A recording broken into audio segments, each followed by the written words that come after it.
Hello, ladies and gentlemen. Thanks for tuning in. I am Donovan Lace, and this is 10 Minutes of Truth, registrationx.net news. We're going to be talking about Maslow's hierarchy of needs today. I think a lot of people are affected by this, but especially people on the registry.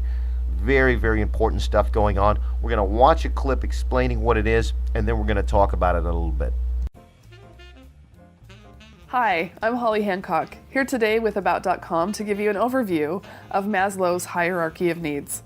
You're probably wondering, who's Abraham Maslow? Well, Maslow was a researcher and a pioneer in the field of psychology in the 50s who was seeking to synthesize a large amount of information about research related to human motivation.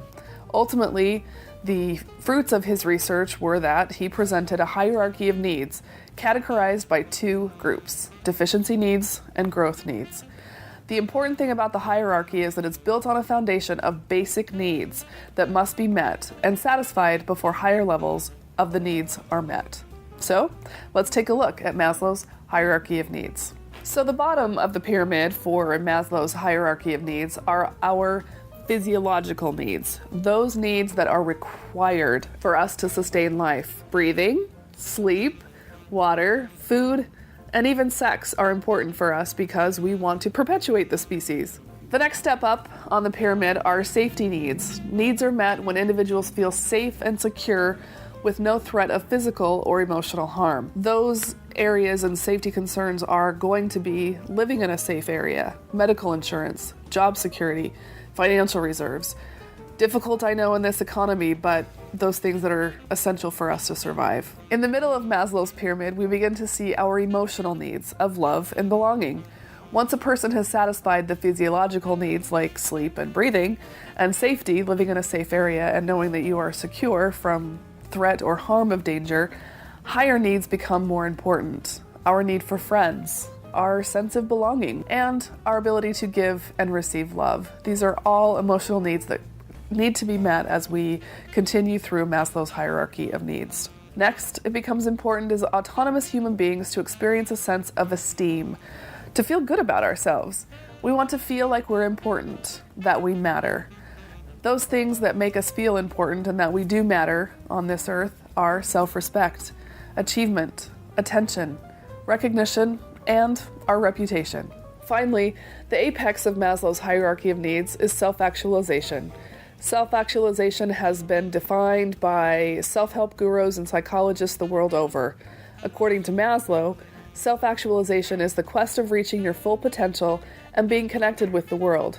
Some of those traits of being connected with the world and reaching self-actualization include truth, wisdom, justice, morality, and a lack of prejudice. Keep in mind, though, as you think about self-actualization, it's not an endpoint, it's not a destination, it's a journey, it's something we as humans are constantly trying to achieve.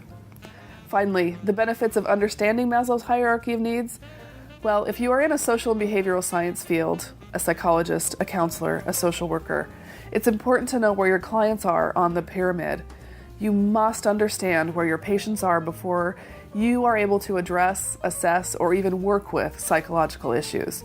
It doesn't make a lot of sense to delve into a patient's negative childhood experiences when they're struggling to keep a roof over their head and maintain steady employment. Understanding Maslow's hierarchy of needs is a critical building block to understand other theories related to human growth and development. Thanks for watching. I'm Holly Hancock, here with About.com. For more information, visit us online. All right, a great presentation by Holly Hancock. And you know what? At the very, very bottom of Maslow's hierarchy of needs, breathing, sleep, water, food, sometimes even sex is involved in that. But the basic needs, breathing, food, water, sleep. These are the types of things that I believe that a lot of people who are subject to the registry. If you're denied the ability to work, okay, and you were cast out, you're homeless, these things are becoming a problem. Well, breathing, you can do that, a lot of air around. Sleep, you sleep where you can, right? But if you're stressing about, where your food is coming from, these type of things. You can't really sleep. You don't get really sleep, so your basic needs aren't being met. So for those of you out there where, the basic needs are being met, okay, well, I got a little food, I got water. What about safety? And this is where I believe many people in the registry are at, is they don't feel safe. They're not secure in jobs, medical insurance, finances, all of these things. So most people are hovering at the lowest level, or tier 2, the lowest level of safety, right? I believe that's where most people are at. They can't pay their bills. They can't excel that way. And let me tell you something. To be a 44-year-old man and not be able to take care of himself. I've always worked all my life. I've always taken care of myself and been able to sustain myself. These things are very, very important to be able to do that, to meet one's financial responsibilities, as a man, and not take handouts from people or these type of things. It's very, very demeaning, which never gets you, okay, to the emotional state of having friends, a sense of belonging, or love. 90% of my time, 95% of my time, I'm alone.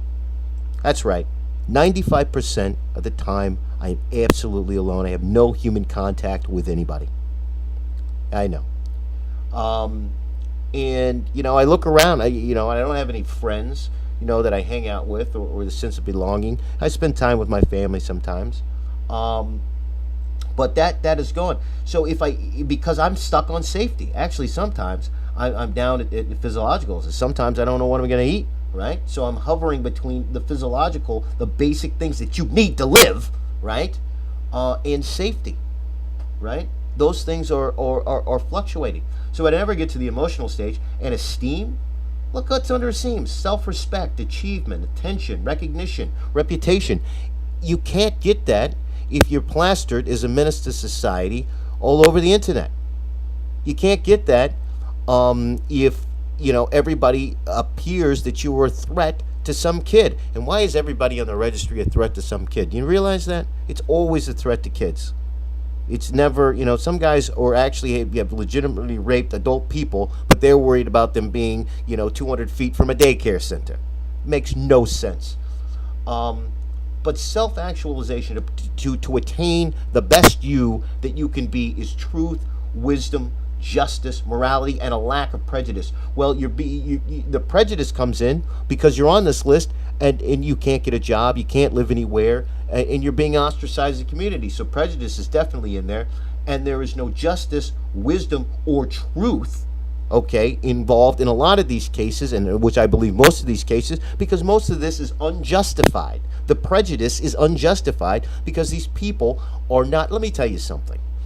If you were engaged in something when you're 18, 19 years old, something like that, consensual, and it's been 25 years and nothing has happened, then it's unjustified to say that you are a threat to public safety. You can't say that. Let me give you another analogy. A lot of kids wet the bed when they were a kid, 6, 7 years old, wet the bed. Maybe you're one of the bedwetters, right? And at some point you stop wetting the bed, right? Maybe it's 5, 6, I don't know, but you see what I'm saying. Is it safe to call a 35-year-old man who hasn't wet the bed for 25 years a bedwetter? Well, you're a bedwetter, Tom. No, I haven't wet the bed for 25 years. You can't call me that. You see what I'm saying? So the registry pretty much caps people at safety if you can get there. Maybe some people have some people out there have been successful, have got some form of safety, or they're working a job, they're able to at least keep a roof over their head, and they have built some emotional ties, some friends, a feeling of belonging. Maybe they've gotten a girlfriend or something, a loved one, marriages, or were in marriages when their thing occurred, or whatever, right? But how do you get to esteem and self-actualization? How do you get to those things, right? When everybody is concerned about something you did 10, 20, 25 years ago.